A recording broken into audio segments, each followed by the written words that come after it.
আমাদের পিতা হচ্ছেন আদম আলাইহিস সালাম, যিনি বানর ছিলেন না, মানুষ ছিলেন। এক। আর 2 নাম্বার, আমরা এই দুনিয়াতে বিবর্তনবাদের মধ্য দিয়ে আসি নাই, সরাসরি জান্নাত থেকে আসছি। আল্লাহ পাক আদম আলাইহিস সালামকে জান্নাত থেকে দুনিয়াতে পাঠিয়েছে, জান্নাত থেকে সরাসরি দুনিয়াতে পাঠিয়েছে। বরং কোরআন এর উল্টা কথা বলেছে। কি কথা? কোরআন সূরা বাকারায় বলছে একটা জাতি ছিল, তার নাম বনু ইসরাইল। কি নাম? এই বনু ইসরাইলের মধ্যে একটা দলকে আল্লাহ পাক বলেছিলেন শনিবারের দিনে মাছ ধরবে না। কি বলেছেন? শনিবারে, এই যে সাগর আছে আপনাদের মনে করেন, এই শনিবারে মাছ ধরবে না।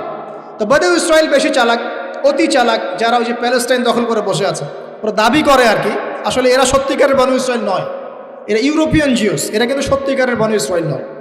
এখন এরা অতি চালাক, মাছ ধরে নাই, কিন্তু মাছ ধরার বাদ দিয়ে রাখছে। মাছ আসে, বাদ দিয়ে রাখি, পরে ধরব। এই পাপের কারণে, এই সীমা লঙ্ঘন করার কারণে সূরা বাকারা এবং সূরা আরাফে আল্লাহ পাক বলেছেন ওই মানুষগুলোকে আল্লাহ পাক বানর বানিয়ে দিয়েছে। তাহলে মানুষ থেকে বানর হয়েছে এই দলিল কোরআনে আছে, পড়ে দেখেন। মানুষ থেকে যে বানর হয়েছে এই দলিল কোরআনে আছে, সূরা বাকারায় আছে, সূরা আরাফের মধ্যেও আছে। শনিবারের সীমা লঙ্ঘন করার কারণে এই অপরাধ, এই পরিণতি আল্লাহ পাক কিছু মানুষকে দিয়েছে। তারা এখনো জীবিত আছে কিনা আমরা জানি না, ওদেরকে আল্লাহ পাক মেরে ফেলেছেন না বেঁচে আছে আমরা এগুলো জানি না, কারণ কোরআন এগুলো নিয়ে কথা বলে নাই। এতটুকু কোরআন বলেছে। তবে এখনও কিন্তু বহু বাইরের মানুষ আকৃতির প্রাণীকে আল্লাহ পাক ভেতর থেকে বানর বানিয়ে দিচ্ছেন না। এটা নিয়ে একটা কথা বলতে চাই, সেটা হলো কিয়ামতের আগে আগে আরও কিছু মানুষকে আল্লাহ পাক কিন্তু শূকর এবং বানরে পরিণত করবে। এই হাদিসটা কি জানেন? হাদিসটা শুনে রাখেন, এটা আখিরুজ জামান বা কিয়ামতের আলামত সংক্রান্ত হাদিসগুলোর মধ্যে পাবেন। আল্লাহর রাসূল সাল্লাল্লাহু আলাইহি ওয়াসাল্লাম বলেছেন কিয়ামতের আগে আগে আমার উম্মতের মধ্যে, ভালো করে শোনেন, কিয়ামতের আগে আগে আমার উম্মতের মধ্যে একদল মানুষ বের হবে যারা মদ পানকে হালাল মনে করবে। কাকে? মদ পান করাকে হালাল মনে করবে। যারা বাদ্যযন্ত্র, গায়িকা, নায়িকা এগুলো নিয়ে নর্তকী নাচাবে রাতের বেলা, এগুলোকে হালাল মনে করবে। যারা অশ্লীলতা, বেহায়াপনাকে জায়েজ করে নিবে।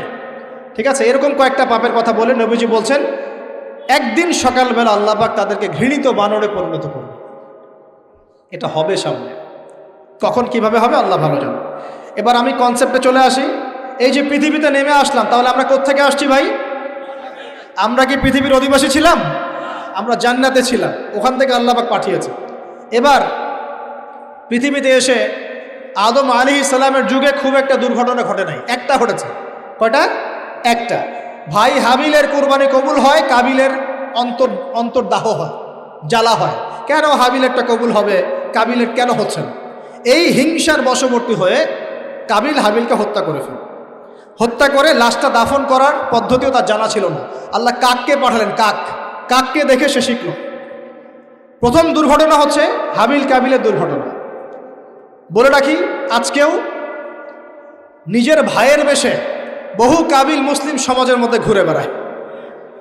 নিজের ভাইয়ের লেবাসে, পোশাকে, সুরতেই বহু কাবিল এখনও কিন্তু মুসলিম সমাজে ঘুরে বেড়ায়। তো আমরা কাবিলদেরকে কাবিলের পরিণতি সম্পর্কে সচেতন করতে চাই। হাবিল বলেছিল তুমি যদি আমাকে মারতে আসো, আমি তোমাকে মারার জন্য হাত বাড়াবো না। হাবিল জান্নাতে যাবে আর কাবিল জাহান্নামে যাবে। কেন কাবিল জাহান্নামে যাবে? নবীজি বলেছেন পৃথিবীর প্রথম হত্যাকাণ্ড সংগঠিত করেছে কাবিল। এ কারণে পৃথিবীতে যত খুন হবে সমস্ত খুনের পাপের একটা অংশ কাবিলের আমল নামায় যোগ করা হবে। বলে নাউজুবিল্লাহ। একটা কথা মনে রাখবেন, সদকায়ে জারিয়া যেমন আছে, গুনাহে জারিয়াও আছে। একটা মদের দোকান দিয়েছেন, যত মানুষ মদ খাচ্ছে সমস্ত গুনার একটা অংশ আপনার কাঁধে আসছে। সিনেমা হল করেছেন, মানুষ সারাদিন নেকড়া ছবি দেখে, নগ্ন ছবি দেখে, যত মানুষ এখানে পাপ করবে সমস্ত পাপের একটা অংশ আপনার কাঁধে যাবে। আবার একটা মাদ্রাসা করেছেন, যত মানুষ এখানে দ্বীনি ইলম শিখবে এই নেকির একটা অংশ আপনি পাবেন ইনশাআল্লাহ। মরে গেলেও কবরে পাবেন ইনশাআল্লাহ। আল্লাহ পাক আমাদের সবাইকে সদকায়ে জারিয়া করার তৌফিক দেন, গুনাহে জারিয়া থেকে বাঁচিয়ে রাখুন।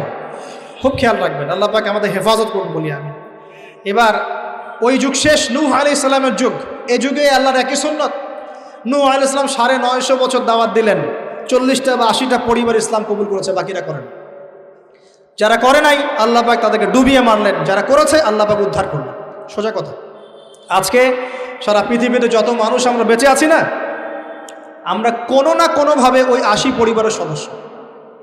আমরা ভাই ভাই বা আমরা ওই ফ্যামিলি, 80 ফ্যামিলির অন্তর্ভুক্ত। কীরকম করে? নূহ আলাইহিস সালামের 4 সন্তান ছিল। কয় সন্তান? এক সন্তানের নাম হচ্ছে হাম। কি নাম? হাম। হাম ছিল একটু কালো বর্ণের। হামকে দিয়ে আফ্রিকার কন্টিনেন্টে যত মানুষ দেখছেন ব্ল্যাক স্কিনের, কালো স্কিন, এরা সবাই হামের বংশধর। মজা না বিষয়টা? মানুষের অস্তিত্ব পৃথিবীতে, ইতিহাস, এগুলো খুব ইন্টারেস্টিং টপিক। ইতিহাস পড়তে থাকলে আপনি ডুবে যাবেন। কত কি যে বিশ্বে হয়েছে আর কত কিছু হবে সামনে, সুবহানাল্লাহ। তখন আপনার অস্তিত্ব জানান দিবে যে আমি কত ক্ষুদ্র, মহাবিশ্ব কত বড়, আল্লাহ কত বড়, কত সময় চলে গেছে আর আমি এই সময় কি করছি। এক ভাইয়ের নাম শাম। এই শামকে কেন্দ্র করে এই আরবের যে মানুষগুলো আছে, আরব, অ্যারাবিয়ান, এরা শামের বংশধর। আরেক ভাইয়ের নাম ইয়াফাস। কি নাম? ইয়াফাস। ইয়াফাসের বংশধর হচ্ছে পশ্চিমারা, মানে রোমক যারা, তারা। আরেক ভাইয়ের নাম ছিল কেনান। কি নাম? কেনান। এ ইমান নিয়ে আসে নাই, ওই যে প্লাবনে ডুবে মরে গেছে। মরে যাওয়ার পরে আদম আলাইহিস সালাম বলেছিল, আল্লাহ আমার পরিবারের অন্তর্ভুক্তকে মাফ করে দাও। আল্লাহ বলেছেন, লাইসা মিন আহলিক, সে তোমার পরিবারের কেউ না। নবীর সন্তান হয়েও, নবীর সন্তান হওয়ার পরেও ইমান না আনার কারণে সে জাহান্নামে গেছে। আর আমরা আর কি এমন মানুষ, অমুক আলেমের সন্তান, অমুক বক্তার সন্তান, হ্যাঁ, অমুক পীরের নবাবজাদা, অমুক তমুক, এইসব বড়াই করে লাভ নেই। আমল, আকীদা, ইমান যদি ঠিক না থাকে, আমাদের বংশ পরিচয় আমাদেরকে বাঁচাতে পারবে, আমাদের দেশ, জাতীয়তাবাদ, বর্ণ বাঁচাতে পারবে। যার যার কবরে তাকে তাকে যেতে হবে। নিজের আমল নিয়ে ফিকির করেন, নিজের কবর নিয়ে ফিকির করেন, অন্যের দিকে চোখ দেওয়া বন্ধ করেন, আগে নিজের কবর ফিকির করেন। আল্লাহ পাক সবাইকে তৌফিক এনায়েত করুন বলি। যারা বুদ্ধিমান তারা নিজেকে নিয়ে ব্যস্ত থাকে, যারা অহংকারী, উদ্ধত, এরা মানুষের পিছনে পড়ে থাকে। আল্লাহ পাক আমরা সবাইকে নিজের চেহারা আয়নায় দেখার তৌফিক দান করুন। হ্যাঁ প্রিয় ভাইরা, নূহ আলাইহিস সালামের যুগ চলে গেল। 950 বছর দাওয়াত দেওয়ার পরে এই পরিণতি হয়েছে। এরপরে আসছে ইব্রাহিম আলাইহিস সালামের সময়। আল্লাহ পাক তাকে উদ্ধার করেছেন, অগ্নি পরীক্ষা থেকে বাঁচিয়েছেন, নমরুদকে আল্লাহ পাক ধ্বংস করেছেন। আল্লাহ পাক এরপরে এনেছেন আদ জাতি। আদ জাতির হুদ আলাইহিস সালাম এবং তার অনুসারীদেরকে আল্লাহ পাক বাঁচিয়েছেন, বাকিদেরকে ধ্বংস করে দিয়েছেন ঝড় দিয়ে, বায়ু প্রবাহ দিয়ে। সামুদ জাতি এসেছে, সামুদ জাতিকে আল্লাহ পাক ধ্বংস করেছেন বজ্রপাত দিয়ে, বিদ্যুৎ দিয়ে। আর সালেহ আলাইহিস সালাম এবং তার অনুসারীদেরকে বাঁচিয়ে দিয়েছে। ফেরাউনের যুগ এসেছে, আল্লাহ পাক মূসা আলাইহিস সালাম এবং বনু ইসরাইলকে বাঁচিয়েছেন, ফেরাউনকে ডুবিয়ে মেরেছেন লোহিত সাগর। ঈসা আলাইহিস সালামের যুগ আসছে, একই সুন্নাত। ঈসা আলাইহিস সালামকে আল্লাহ পাক শুধু রক্ষাই করেন নাই, নিজের কাছে উঠিয়ে নিয়েছেন। সুবহানাল্লাহ। তিনি আবারও আসবেন পৃথিবীতে ইনশাআল্লাহ। যতদিন না তিনি আসছেন এবং এই পৃথিবীতে 40 বছর রাজত্ব না করছেন, কিয়ামত হবে না ইনশাআল্লাহ। যতদিন পর্যন্ত ঈসা আলাইহিস সালাম আবার ব্যাক না করছেন এবং এই জেরুজালেম থেকে সারা বিশ্বে খিলাফা কায়েম না করছেন, 40 বছর শাসন না চালাচ্ছেন, কিয়ামতও হবে না ইনশাআল্লাহ। এটা সামনে অপেক্ষা করছে। এবং নবী সাল্লাল্লাহু আলাইহি ওয়াসাল্লামের যুগে আবু জাহেল, আবু লাহাব বা সাহেবাদেরকে আল্লাহ পাক ধ্বংস করেছেন, আল্লাহর নবী এবং সাহাবীদেরকে আল্লাহ পাক সম্মানিত করেছেন। আপনি কি পুরো হিস্ট্রির মধ্যে একটা সুন্নত দেখতে পাচ্ছেন, কমন সুন্নত? কি সুন্নত? প্রত্যেক যুগে যুগে যারাই আল্লাহর ওই যে বিধান মেনে চলেছে, সমকালীন নবী রাসূলদের আনুগত্য করেছে, আল্লাহ পাকের আনুগত্য করেছে, আল্লাহ পাক তাদেরকে উদ্ধার করেছেন দুনিয়াতেও পরকালে। প্রত্যেক যুগে যুগে যারাই আল্লাহকে মানে নাই, রাসূলকে মানে নাই, আল্লাহর আসমানি কিতাবকে মানে নাই, বিরুদ্ধাচরণ করেছে, কুফরি করেছে, শিরক করেছে, আল্লাহ পাক সবাইকে ধ্বংস করে দিয়েছেন, কারো কোনো পরোয়া করে। এই সিলসিলা আজও অব্যাহত আছে, আগামীতেও থাকবে ইনশাআল্লাহ। এখন আমরা যারা এখন বেঁচে আছি, আমরা নবী সাল্লাল্লাহু আলাইহি ওয়াসাল্লামের ইন্তেকালের প্রায় 1450 বছর পরের মানুষ। আল্লাহর নবী এসেছেন এমন সমাজে, যে সমাজে শিরকের পাপ চলছে, সুদের পাপ চলছে, দুর্নীতি চলছে, আপনার কন্যা সন্তানকে জীবিত হত্যা করা হচ্ছে, আপনার মাদক দ্রব্যের সয়লাভ চলছে, মেয়েদের অধিকার দেওয়া হচ্ছে না, হ্যাঁ, গোত্রীয় হানাহানি চলছে। ওই সমাজটাকে তিনি 23 বছরের মধ্যে পাল্টে ফেললেন। কত বছর? 23 বছর। কিভাবে পাল্টালেন? উত্তর, তিনি প্রথমে জ্ঞানের চর্চা করেছেন। কিসের চর্চা? জ্ঞানের। আল্লাহ পাক প্রথম ওহী নাযিল করেছেন, ইকরা বিসমি রাব্বিকাল্লাযী খালাক, পড়ুন আপনার রবের নামে যিনি আপনাকে সৃষ্টি করেছেন। নবী সাল্লাল্লাহু আলাইহি ওয়াসাল্লাম, সাহাবীগণ কোরআনের 6টা হক আদায় করেছেন। কয়টা হক? 6টা। তারা কোরআন পড়া শিখেছেন। আমরা সবাই কোরআন পড়া শিখবো তো ইনশাআল্লাহ? তারা কোরআনের অর্থ শিখেছেন। আমরা কোরআনের অর্থ শিখবো তো ইনশাআল্লাহ? তারা কোরআনের আদেশগুলো মেনেছেন। আমরা কোরআনের সব আদেশ মানবো তো ইনশাআল্লাহ? তারা কোরআনের সমস্ত নিষেধগুলো বর্জন করেছেন। আমরা নিষেধ বর্জন করবো তো ইনশাআল্লাহ? তারা কোরআনের দাওয়াত মানুষের কাছে পৌঁছে দিয়েছেন। আমরা কোরআনের দাওয়াত দিব তো ইনশাআল্লাহ। এবং 6 নাম্বার, তারা কোরআনের বিধানগুলোকে বাস্তবায়ন করেছেন। আমরাও বাস্তবায়নের চেষ্টা করব তো ইনশাআল্লাহ। এই 6টা হক আদায়ের ফলে 23 বছরের ব্যবধানে জাহেলি মক্কা একদম সোনালী মক্কায় পরিণত হয়েছে। 23 বছর পরের মক্কায় আপনি কোনো সুদ পাবেন, কোনো শিরক পাবেন, কোনো মূর্তি পূজা পাবেন, কোনো মেয়ের অপমাননা পাবেন, কোনো জেনা, কোনো ব্যভিচার, কোনো ধর্ষণ, কিচ্ছু পাবেন? 23 বছর পরের মক্কায় কোনো পাপ পাবেন না। কিভাবে সমাজ পরিবর্তন হলো? এই কোরআনের হক আদায়ের মধ্য দিয়ে হয়েছে, নবীর সুন্নাত প্রতিষ্ঠার মধ্য দিয়ে হয়েছে। এরপর কি থেমে গিয়েছিল? উত্তর না। এরপর আবু বকর সিদ্দিকের যুগ এসেছে, প্রায় 2 থেকে আড়াই বছর তিনি শাসন কার্য চালিয়েছেন। ওই যুগে কি মানুষ আবার খারাপ হয়ে গিয়েছিল? উত্তর না, বরং ইসলাম আরও বেগবান হয়েছে আলহামদুলিল্লাহ। এরপর এসেছে ওমর রাদিয়াল্লাহু আনহুর যুগ। কত বছর? প্রায় 10 বছর। কত বছর? 10 বছর। এই 10 বছরে কি মুসলিমরা আবার খারাপ হয়ে গিয়েছিল? ওমর রাদিয়াল্লাহু আনহুর কোর্টের মধ্যে কি প্রতিদিন কেস আসতো? সারা বছরে একটা কেসও আসতো না। মানুষ এত ভালো ছিল, সারা বছরে একটা কেসও আসতো না। বরং যারা রাষ্ট্রীয় পর্যায়ে দায়িত্বশীল ছিল তারা এসে বলতো যে আমাদের ভাতাগুলো বন্ধ করে দেন, বসে বসে বেতন নিব কেন, কোনো তো কেসই আসে না, বসে থাকবো কেন? এরকম সমাজ ছিল। একজন ব্যক্তি খুঁজে পাওয়া যেত না যে নামাজ পড়ে না, একজন মুসলিম পাওয়া যেত না যে জাকাত দেয় না সামর্থ্য থাকলে, এমন মুসলিম খুঁজে পাওয়া যেত না যে কোরআন পড়তে জানে না, হাদিসের চর্চা করে না, যে দাওয়াতি কাজ করে না, যে আল্লাহর পথে দাওয়াত এবং জিহাদে আত্মনিয়োগ করে না, এমন মুসলিমই খুঁজে পাওয়া যেত। এরপরে আসলো উসমান রাদিয়াল্লাহু আনহুর যুগ। ওই যুগে ফিতনা শেষের দিকে সৃষ্টি হওয়া শুরু হল। কোন বিষয়কে কেন্দ্র করে? কোরআন সংকলনকে কেন্দ্র করে ফিতনা সৃষ্টি হল। আতাতায়ীদের, বিদ্রোহীদের হাতে উসমান রাদিয়াল্লাহু আনহুকে নির্মমভাবে শাহাদাত বরণ করতে হয়েছে। তিনি প্রায় 12 বছর শাসন কার্য চালিয়েছেন। ইসলাম আরও এগিয়ে গেছে। এরপর এসেছে আলী রাদিয়াল্লাহু আনহুর যুগ। আলী রাদিয়াল্লাহু আনহুর খেলাফতে ওই উসমান রাদিয়াল্লাহু আনহুর ঘটনাকে কেন্দ্র করে, হত্যাকাণ্ডকে কেন্দ্র করে মুয়াবিয়া রাদিয়াল্লাহু আনহু এবং আলী রাদিয়াল্লাহু আনহুর মাঝখানে একটা ব্যাটল, একটা যুদ্ধ হয়ে গেছে। এর নাম হলো সিফফিনের যুদ্ধ। কিসের যুদ্ধ? সিফফিন। যাই হোক, এক পর্যায়ে আলী রাদিয়াল্লাহু আনহুকে এরকম বিদ্রোহীদের হাতে, খারেজিদের হাতে শহীদ হতে হয়। বলেন ইন্না লিল্লাহি ওয়া ইন্না ইলাইহি রাজিউন। তারপরে হাসান রাদিয়াল্লাহু আনহু অল্প কয়েকদিন শাসন কার্য চালান। তারপর উম্মার ঐক্যের খাতিরে তিনি তার শাসন কার্যের ভারটাকে মুয়াবিয়া রাদিয়াল্লাহু আনহুর হাতে সোপর্দ করে দেন, যা ছেড়ে দিলেন। মুয়াবিয়া রাদিয়াল্লাহু আনহুর সময় থেকে উমাইয়াদের শাসন শুরু হয়। উমাইয়ারা শাসন করেছে প্রায় 132 হিজরি পর্যন্ত। কত হিজরি? 132 হিজরি পর্যন্ত, প্রায় 92 ইয়ার্স, 90-92 বছর তারা শাসন করেছে। এ সময় ইসলাম আরও এগিয়ে গেছে, পিছিয়ে যায় নাই। ফিতনা এসেছে, দমন করা হয়েছে। মুসলিমরা বীর দর্পে বিশ্বের বুকে শাসন কার্য চালিয়েছে। এরপর এসেছে আব্বাসীয়দের খেলাফত। জাব নদীর যুদ্ধে উমাইয়াদের পরাজয়ের পরে আব্বাসীয়রা ক্ষমতায় আসে। তারাও ইসলামকে এগিয়ে নেওয়ার চেষ্টা করছিল, ইসলাম এগিয়ে যাচ্ছিল, জ্ঞান বিজ্ঞানের প্রসার হচ্ছিল। আলহামদুলিল্লাহ, ইসলাম পিছিয়ে যায় নাই, মুসলিমরা পিছিয়ে যায় নাই। সারা বিশ্বে দাপটের সাথে আমরা চলেছি। তারপর আস্তে আস্তে ওই আব্বাসীয়দের পতন শুরু হলো। কাদের হাতে? এই তাতারিদের হাতে, মঙ্গোলিয়ানদের হাতে। মাত্র 40 দিনের ব্যবধানে পুরো বাগদাদের মধ্যে প্রায় 20 থেকে 25 লক্ষ মানুষকে হত্যা করা হয়েছে। বাইতুল হিকমা ধ্বংস করে দেওয়া হয়েছে, লাইব্রেরি ধ্বংস করে দেওয়া হয়েছে, বইপত্রকে নদীতে ফেলে দেওয়া হয়েছে। তারা ছিল উগ্র জাতি। মঙ্গোলিয়ানদের নাম শোনে নাই? হালাকু খান নাম শুনেছেন? চেঙ্গিস খান, হালাকু খান নাম শোনে নাই? ওদের হাতে মুসলিমদের ব্যাপক দমন পীড়ন সহ্য করতে হয়েছে। এভাবে যুগে যুগে তারপর ক্রুসেডাররা আসছে। ক্রুসেড 1টা 2টা 3টা ক্রুসেড হচ্ছে। আস্তে আস্তে উসমানীয়দের রাইজিং হয়েছে, ফাতেমি খেলাফত এসেছে, মামলুকদের শাসন এসেছে, এদিকে মোগলরা শাসন করেছে, কর্ডোভার দিকে আব্দুর রহমান তারা শাসন করেছে। মানে এক কথায় সারা বিশ্বে মুসলিম শাসন ছিল। অটোমান এম্পায়ার 1923 এই সময়ের দিকে, 1914 থেকে 1923 এই সময় পর্যন্ত অটোমান এম্পায়াররাই বিশ্বে ছিল।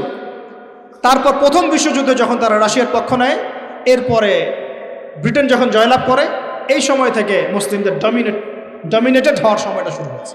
তারপরে মুসলিমরা আস্তে আস্তে রাষ্ট্র ভাগ করে ফেলেছে। প্রত্যেক রাষ্ট্র টুকরা টুকরা হয়ে গেছে, ইউনিটি নষ্ট হয়ে গেছে, রাষ্ট্রের ভিতরে বিভিন্ন ফাসাদ তৈরি করে দেওয়া হয়েছে, মুসলিমদের ঐক্য ভেঙে গেছে, ইকোনমি দুর্বল হচ্ছে। সব মিলিয়ে আজকে মুসলিমদের আজকে এই অবস্থা হচ্ছে। আমাদের এখন যুবকরা চিনে না আল্লাহকে, নামাজ পড়তে মানুষ খুঁজে পাওয়া যাচ্ছে না, জাকাত দেওয়ার মানুষ পাওয়া যায় না। রমজান মাসে পার্ট টাইম রোজা রাখে, পার্ট টাইম তারাবি পড়ে, পার্ট টাইম জুমায় আসে, পার্ট টাইম ঈদে নামাজ পড়ে। প্রজন্ম আস্তে আস্তে এই জায়গায় চলে আসছে। আল্লাহকে চিনে না, রাসূলকে চিনে না, ইসলামের হিস্ট্রি জানে না, আমাদের শেকড় জানে না। এমনি এমনি হয়নি, লাস্ট 100 বছরে এই জায়গায় আমরা আসছি। লাস্ট 100 বছর হিস্ট্রি ভালো করে পড়ে দেখবেন, বলার সময় নাই এখানে। লাস্ট 100 বছর হিস্ট্রি পড়ে দেখবেন যে জায়গায় আমরা ছিলাম সেখান থেকে একদম তলানিতে নেমে চলে আসছি। এখন প্রশ্ন হচ্ছে, এই অবস্থায় কি চিরস্থায়ী থাকবো, নাকি এখান থেকে আমরা সামনে যাব? সামনে যে এমনি এমনি যাওয়া হবে না এটা নিশ্চিত। সামনে যাওয়ার জন্য কিছু কাজ এবং ক্রাইটেরিয়া মেনটেন করতে হবে। আমরা জানি এরপরে আসবে ইমামুল মাহদির শাসন, তারপরে আসবে নবী ঈসা আলাইহিস সালামের শাসন, তারপরে দাজ্জালকে মেরে ফেলা হবে। আর দাজ্জালকে মেরে ফেলার আগে দাজ্জাল তার অনুসারীদেরকে নিয়ে বিশ্ব শাসন করবে 40 বছর। 40 বছর না, 40 দিন। 40 দিন। প্রথম দিন হবে 1 বছরের সমান, দ্বিতীয় দিন হচ্ছে 1 মাস, তৃতীয় দিন 1 সপ্তাহের সমান। তারপরে দিনগুলো আমাদের দিনের মতোই। এরপর ঈসা আলাইহিস সালামের আগমনের মধ্য দিয়ে তার ধ্বংস হবে। এরপর ইয়াজুজ আর মাজুজ বের হবে। ইয়াজুজ আর মাজুজ খুব হিংস্র হবে, তাদেরকে হত্যা করার ক্ষমতা মুসলিমরা থাকবে না। মুসলিমরা তুর পাহাড়ে আশ্রয় নেবে। আল্লাহ পাকের গজবে তাদের ঘাড়ের মধ্যে একটা ভাইরাস জন্ম নেবে, এতে তারা মারা যাবে। বড় বড় নখরওয়ালা প্রাণী আল্লাহ পাঠাবেন, পাখি, এরা এসে এদেরকে উঠিয়ে উঠিয়ে কোনো জায়গায় ফেলে দিবে, মহাবিশ্বের কোনো এক জায়গায় এনে ফেলে দেবে। তারপর আল্লাহ পাক বৃষ্টি বর্ষণ করবেন, প্রচুর বৃষ্টি বর্ষিত হবে এবং বিশ্বের এই জমিনটা উর্বর হবে। তখন একটা ডালিম দেখেছেন ডালিম? একটা ডালিম একটা পরিবার খাবে। একটা ডালিমের খোসার মধ্যে একটা পরিবার আশ্রয় নিতে পারবে। এত বড় বড় ফসল হবে। 40 বছর ঈসা আলাইহিস সালাম এই বিশ্বকে শাসন করবে ন্যায়ের ভিত্তিতে, আদালতের ভিত্তিতে। ঘাটে মহিষে 1 ঘাটে পানি খাবে, বাঘে মহিষে 1 ঘাটে পানি খাবে, কেউ কারো উপর জুলুম করবে না। এরপর তার বিয়ে শাদী হবে, সন্তান হবে এবং তার ইন্তেকালও হবে স্বাভাবিকভাবে, এবং তাকে দাফন করা হবে নবী মুহাম্মদ সাল্লাল্লাহু আলাইহি ওয়াসাল্লামের কবরের পাশে, রওজার পাশে। এরপরে মানুষ আবার খারাপ হওয়া শুরু করবে। এতটা খারাপ হবে যে মানুষ রাস্তার মোড়ে মোড়ে জেনা ব্যভিচারে লিপ্ত হবে, না কুকুর শেয়ালের মতো। এই অবস্থায় পশ্চিম দিক থেকে সূর্য উঠবে এবং ব্যবসায়ী ব্যবসা করতে বসেছে, কাপড় খুলেছে, এই কাপড় গুটিয়ে নেওয়ার আগে কিয়ামত হয়ে যাবে। একজন ব্যক্তি পানির বোতল খুলেছে, পানি মুখে দেওয়ার আগেই কিয়ামত হয়ে যাবে। একজন ব্যক্তি বাসা থেকে বের হয়েছে, বাসায় ফেরত যাওয়ার আগে কিয়ামত হয়ে যাবে। উটকে পানি পান করানোর আগে কিয়ামত হয়ে যাবে। ওই সময় তওবার দরজা বন্ধ হয়ে যাবে। এই ইসরাফিল আলাইহিস সালাম সিংহায় ফুঁক দিয়ে দিবেন, মহাবিশ্ব ধ্বংস হয়ে যাবে। আল্লাহ পাক দ্বিতীয় ফুৎকারের মধ্য দিয়ে আবার সবাইকে উঠাবেন এবং এই দুনিয়ার জীবনে আমরা যে কাজগুলো করেছি এর হিসাব আমাদেরকে দিতে হবে। সেদিন যদি আমরা আল্লাহর কাছে প্রত্যেকটা কাজের হিসাব দিতে পারি, কোরআন সুন্নাহর উপর থাকতে পারি, আল্লাহর বিধিবিধান মেনে চলতে পারি, এই কারাগারের জীবনে আল্লাহর বিধান মেনে চলতে পারি, ইনশাল্লাহ যেই জান্নাত থেকে আসছি আবার সেখানে ফিরে যাবো। আর যদি ওই দিন আমরা হিসাব দিতে ব্যর্থ হই, আল্লাহ না করুক, তাহলে ওই ইবলিসের সাথে, তার অনুসারীদের সাথে আমাদের সবাইকে জাহান্নামে থাকতে হবে বলে না। এভাবে হিস্ট্রি শুরু হয়েছে, হিস্ট্রি শেষ হবে। এই দুনিয়া চিরস্থায়ী হবে না, আর আমাদের অবস্থা এমন থাকবে না। এখন শেষ কথা হচ্ছে, এই অবস্থা থেকে উত্তরণের জন্য আমাদের কি করণীয় হচ্ছে? উত্তর, আমাদের প্রথম দরকার জ্ঞান চর্চা। কি দরকার ভাই? জ্ঞান চর্চা। প্রচুর জ্ঞান চর্চা প্রয়োজন, জ্ঞান নাই কিছুই করতে পারবে না। দ্বিতীয় কাজ হলো আমাদের সবার দরকার জানা অনুযায়ী আমল করা। জানা অনুযায়ী আমল করা, যে যত বেশি জানি আমল করার চেষ্টা করি, আল্লাহ পাক তৌফিক দান করুন। এরপর দরকার আদর্শ পরিবার গড়ে তোলা। পারিবারিক আদর্শ সুন্দর হলে পরে সমাজটা সুন্দর হবে ইনশাআল্লাহ। আল্লাহ পাক আমাদের সবাইকে আদর্শ পরিবার গড়ার তৌফিক দান করুন। দিনদার মেয়েকে বিয়ে করবেন, দিনদার ছেলেকে বিয়ে করবেন, অল্পে তুষ্ট থাকবেন, পরিবারের বিষয়ে সবর করবেন এবং সন্ততিদেরকে মানুষ করে যাওয়ার চেষ্টা করবেন। এরপর দরকার আমাদের হালাল রিজিক। সবাই যদি হালাল রিজিকে সন্তুষ্ট থাকি, সমাজের মধ্য থেকে অন্যায় এমনি অটোমেটিক কমে যাবে ইনশাআল্লাহ। প্রত্যেকটা কাজ করার আগে চিন্তা করব কিভাবে করলে হালাল হবে, কিভাবে করলে হারাম হবে। এরপর দরকার নবী সাল্লাল্লাহু আলাইহি ওয়াসাল্লামের সুন্নাহ মাফিক জীবন গড়া। 24 ঘন্টার দিন রাতে যে কাজগুলো আছে, এই কাজগুলোকে নবীর সুন্নত অনুযায়ী করার চেষ্টা করব, আল্লাহ পাক তৌফিক দান করুন বলি। আরও দরকার আমর বিল মারুফের কাজ করা, মানে সৎ কাজে আদেশ করা। আমাদের সবাইকেই দাওয়াতি কাজ করতে হবে। একজন দুজন করবে, বাকিরা করবে না এমন নয়, সবাইকেই পার্ট টাইম হলেও দাওয়াতি কাজ করতে হবে। নামাজ আপনি পড়ছেন, নামাজের দাওয়াত দেন। আপনি জাকাত দিচ্ছেন, জাকাতের দাওয়াত দেন। আপনি রমজান মাসে রোজা রাখছেন, অন্য ভাইকেও রোজা রাখতে উৎসাহিত করেন। আপনি সুদ খাচ্ছেন না, অন্য ভাইকেও নিষেধ করেন, ভাই আপনিও খায় না। আমি যা করি সেটা আপনি অবশ্যই প্রচার করবেন, আপনি যা করেন সেটা আপনি প্রচার করবেন, যা করেন না সেটা বলতে যাওয়ার দরকার নেই। তবে হ্যাঁ, আমলের কথা আপনি বলতেই পারেন। যদি আপনি তাহাজ্জুদ নিয়মিত পড়তে নাও পারেন, মানুষকে আপনি বলতে পারবেন তাহাজ্জুদ নামাজ পড়েন, তাহাজ্জুদ নামাজ পড়া ভালো। ইনশাআল্লাহ আস্তে আস্তে আপনি নিজেও আমল করার চেষ্টা করবেন, আল্লাহ পাক তৌফিক দান। আমর বিল মারুফ, সৎ কাজে আদেশ করতে হবে। আরেকটা হচ্ছে অসৎ কাজে নিষেধ করতে হবে। সৎ কাজে শুধু আদেশ করলেই হয় না, অসৎ কাজেও কি করতে হয়? নিষেধ করতে হয়। মনে রাখবেন, শুধু সৎ কাজে আদেশ করলেই জীবনেও কোনোদিন আপনার উপর কোনো বালা মুসিবত, বিপদ আপদ, গালি তহমত আসবে না। যখন আপনি সৎ কাজে আদেশের সাথে সাথে অসৎ কাজেও নিষেধ করা শুরু করবেন, তখন চতুর্দিক থেকে আপনার উপরে বাধা আসা শুরু হবে। এটাই সুন্নত। তবে এটা নবীর সুন্নত। আল্লাহ পাক বলছেন, কুনতুম খায়রা উম্মাহ উখরিজাত লিন-নাস তা'মুরুনা বিল মা'রুফ ওয়া তানহাউনা আনিল মুনকার ওয়া তু'মিনুনা বিল্লাহ। আর আমাদের দায়িত্ব হচ্ছে পরবর্তী প্রজন্মকে মানুষ করে যাওয়া, নিজেদের জানমাল সময় শ্রম দিয়ে আল্লাহর জমিনে আল্লাহর দিনটাকে প্রচার করা, প্রসার করা, প্রতিষ্ঠার চেষ্টা করা, এবং চরমপন্থী না হওয়া, আবার গোলালু মার্কা শৈথিলতাবাদীও না হওয়া, মধ্যমপন্থী থাকা, নিজের দায়িত্ব পালন করা, অন্যকে দিনের দিকে ডাকা, আমাদের ঊর্ধ্বতন কর্তৃপক্ষ যারা থাকবে সবার সামনে ইসলামটাকে যুগোপযোগীভাবে সত্য মিথ্যাকে স্পষ্ট করে দিয়ে উপস্থাপন করা। তারা যদি কবুল করে আলহামদুলিল্লাহ, যদি নাও করে তাদের দায়িত্ব তাদের, আমাদের দায়িত্ব আমাদের। That's all. আল্লাহ রাব্বুল আলামিন আমাদের সবাইকে কুরআন সুন্নাহ মাফিক জীবন করার তৌফিক দান করুন, বলি আমিন। আমাদের সবাইকে আল্লাহ পাক পুরো ওয়ার্ল্ড হিস্ট্রি পড়ার তৌফিক দান করুন, কোরআনের জ্ঞানী হওয়ার তৌফিক দেখ, এর অর্থ বোঝার তৌফিক দান করুন, নবীর সুন্নাহ মাফিক জীবন করার তৌফিক দান করুন, হালাল খাওয়ার তৌফিক দেখ, আদর্শ পরিবার গড়ার তৌফিক দান করুন, এবং দিন ইসলামকে বিজয়ী করার জন্য আমাদের জানমাল সময় শ্রম ব্যয় করে আল্লাহর পথে কাজ করার তৌফিক এনায়েত করুন। সকলেই বলে আমিন। আকুলু কাওলি হাযা আস্তাগফিরুল্লাহ লি ওয়া লাকুম ওয়া লিসাইরিল মুসলিমিন।